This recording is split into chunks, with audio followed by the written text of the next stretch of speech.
Hey everybody, Hunter Fisher, Trapper, Trader, Guide, Scout, and Interpreter, and just a country cook, Steve Hall, here in Nashville, Tennessee, along with pretty Miss Sheila running that camera. Hi, Sheila. Hi. It's football season, and you know every Saturday Alabama plays. Roll Tide. Told ya. The Packers play on Sundays. Of course, this weekend they're playing the Vikings. They play them twice a year. I keep both them helmets up there for a reason. I'm from Minnesota, but I pull for Green Bay, so I like to watch them kind of fight it out a little bit. And today we're going to make some great tailgating food. We're going to make deep fried raviolis.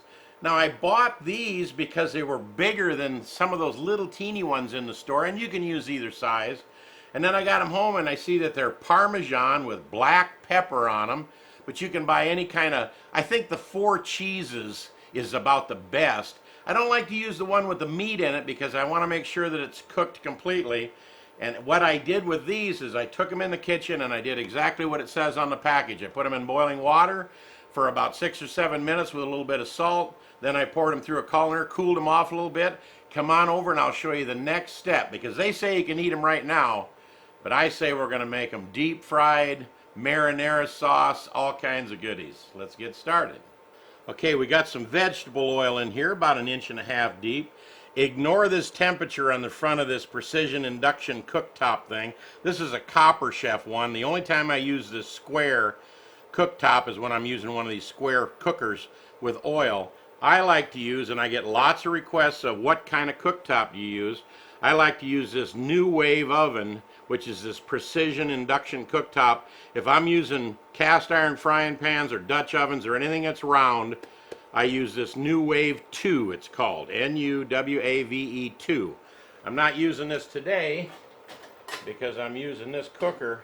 And here's the funny thing, I put that on 275 as I was kind of prepping everything else, and I come in here and the oil goes right to 350. So ignore the temperature on the front. I know what it says, but the oil is coming up on, well, between 300 and 325. So let's get our ravioli prepped over here. I'm going to go ahead and pull this out because it's close enough.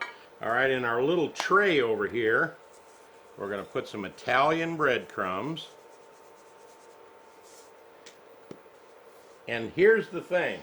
We're going to use buttermilk to coat these, then go into the breadcrumbs. Now, if you don't have buttermilk at the house, don't worry about it. You can just take some flour and some eggs, whip up the eggs, and take these raviolis and go into the flour, into the egg, then into here.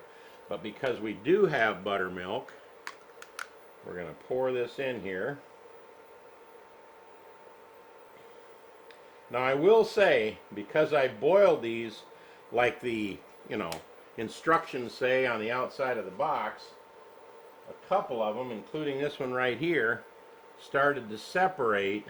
So I'm going to kind of press them back together a little bit, see if I can't get a little bit of buttermilk on here. This will be my wet hand, this will be my dry hand. I'll put it over here. That way I get my fingers don't turn into great big huge globs. Alright, and our oil is hot enough, so I'm going to go out of here right into our oil. Just a little buttermilk on these raviolis, and these are stuffed with Parmesan cheese, even though I wanted to get the 4 cheese ones, but they only had little teeny raviolis, and that's okay, but I wanted some nice big ones for the recipe here. So I grabbed these, and then when I got home I looked at it and it said stuffed with Parmesan, which is fine, because we're going to sprinkle a little Parmesan on them when they come out of the deep fryer anyway. Can you see them over there frying up, Sheila? I can. And you only want to do small batches of these.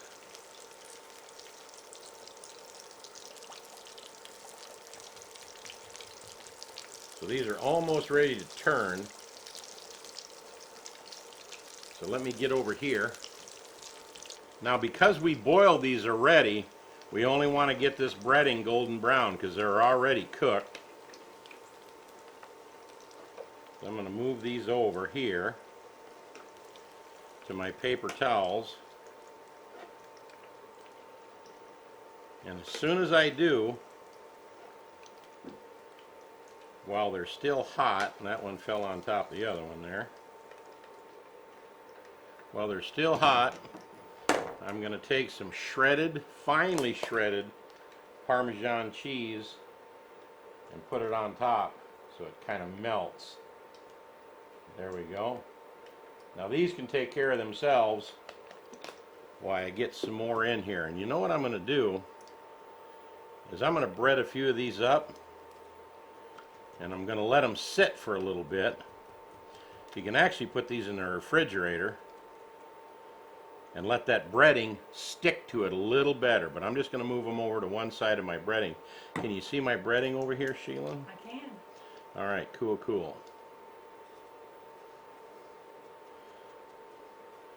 Now these are easy to whip up for football season. Man, your tailgaters are just going to love it.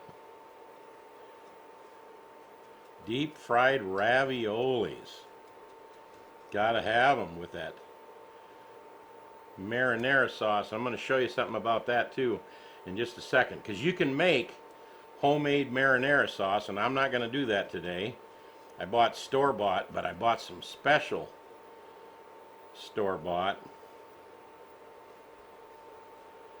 Get a few of these breaded up. Let me let these sit here for just a minute and kind of soak up the breading. If you really want to get them to stick, take them and put them in the refrigerator for about 15 minutes. Then bring them back and that breading will really stick. We'll see you in a bit. All right, and this is the last one. And I went back to wet finger, dry finger process because for a while I went back and forth and I had huge fingers, and Sheila brought me a bowl. Thank you, Sheila. You're welcome. To clean my fingers off. And I also opened this way up. I had it in a little tray and I couldn't get them laying flat. So I just opened this up and just covered the whole counter up with some paper towels. And if you're just now joining us during the recipe, does that say 275 on the front of there, Sheila? It does. But it's not. I just pulled this gauge out of there and it's right at about 340 degrees. So back to our smaller batches. We only want to do about 4 or 5 at a time.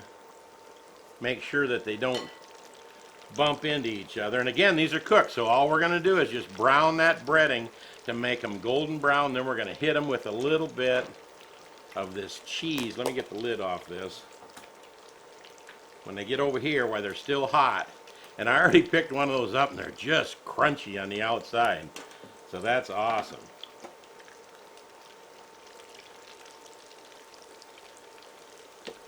I don't know if anybody's seen that incredible Chicago Bears Green Bay Packer game where Aaron Rodgers came back in the second half. A 20-point deficit, the highest that had ever been in a fourth quarter of a Packer game, and they came back and won.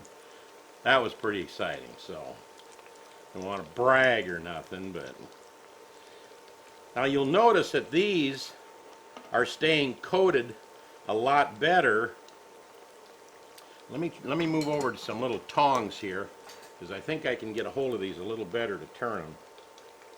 Yeah, you notice that these are coated all the way, where the other one was only kind of coated in spots, because I didn't leave that breading on there for a while. We turned the camera off while I cleaned my fingers and laid these paper towels out here, and they've been sitting with the breading on them.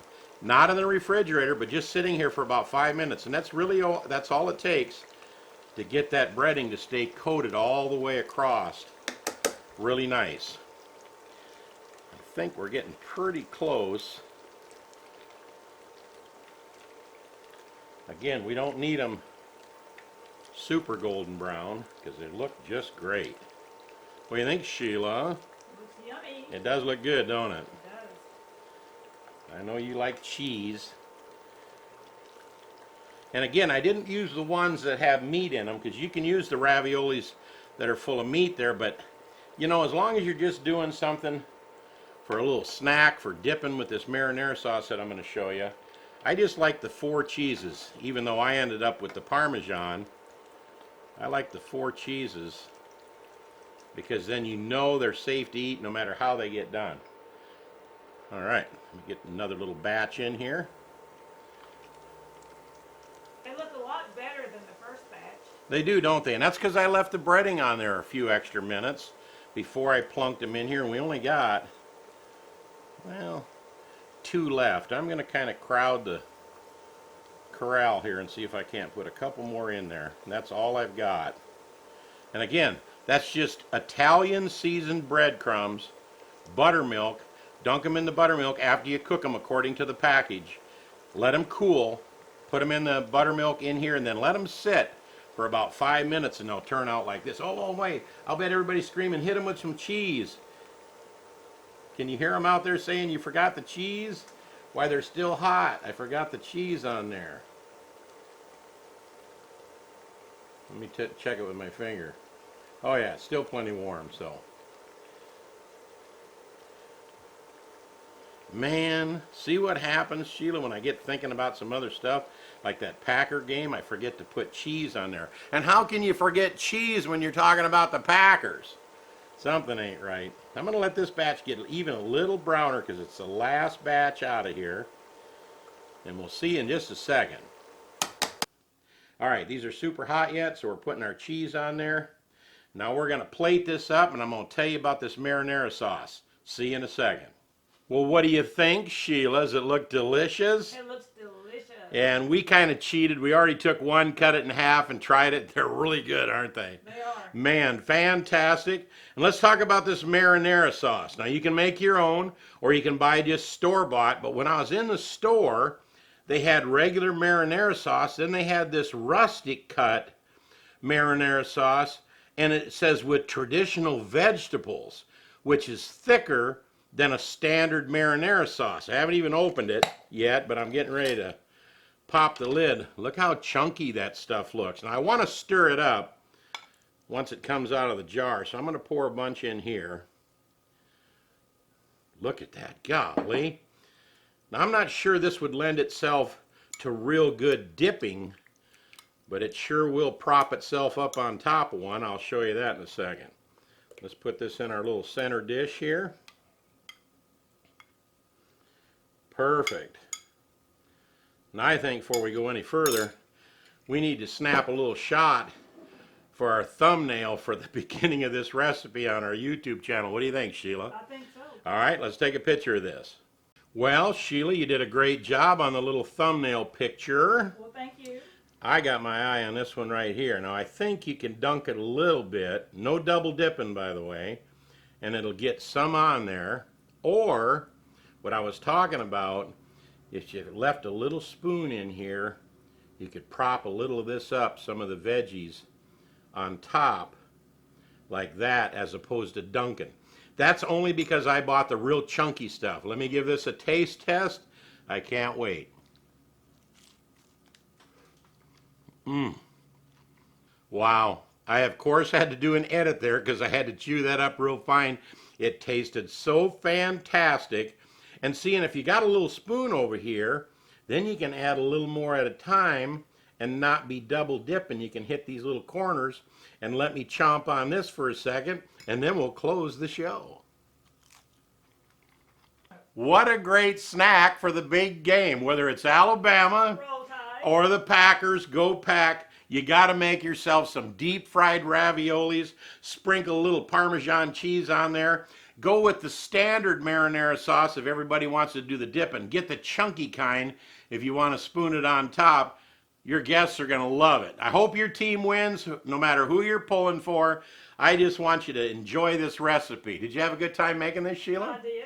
We'll see you next time right here on Cooking with Shotgun Red, and we really hope you enjoy all of our recipes, and we hope you subscribe to our channel. That's easy to do. Little Shotgun Red's face will pop up over here towards the end of the video. Click on that. When it says subscribe, we hope you do that. And then next to subscribe is a little bell. That's a notification bell. If you click on that, then you'll be notified every time we come out with a new recipe. Now, if you've subscribed in the past and you didn't click on that little bell, you can still go back and do it now.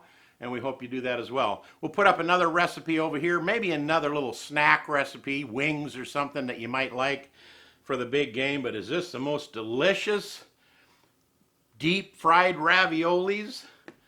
that weren't necessarily done in Shotgun Red's catfish and crappie breading mix that you ever ate? If they ain't, they ought to be. Well, thank you, Sheila. That's great. By the way, don't forget to go to shotgunred.com, not to get the recipe. It's right underneath the video, always is. But to check out the little button where you can click on and order yourself some Shotgun Red catfish and crappie breading mix. Don't load up the boat, go to the lake, buy the bait, take your son or daughter fishing, bring all that home, clean it all up, and roll it in cornmeal or cornflakes or something or whatever. Man, put it in the best fish breading you ever ate in your entire life that has 16 different ingredients in it. It's just out of this world. And so are these little rascals. We'll see you next time right here on Cooking with Shotgun Red. I'd like to wait, but I got to get my handy little spoon out here and put some of this chunky marinara sauce on top of here. And Sheila, go ahead and turn off the camera because I'm going to dive into this right now. Bye.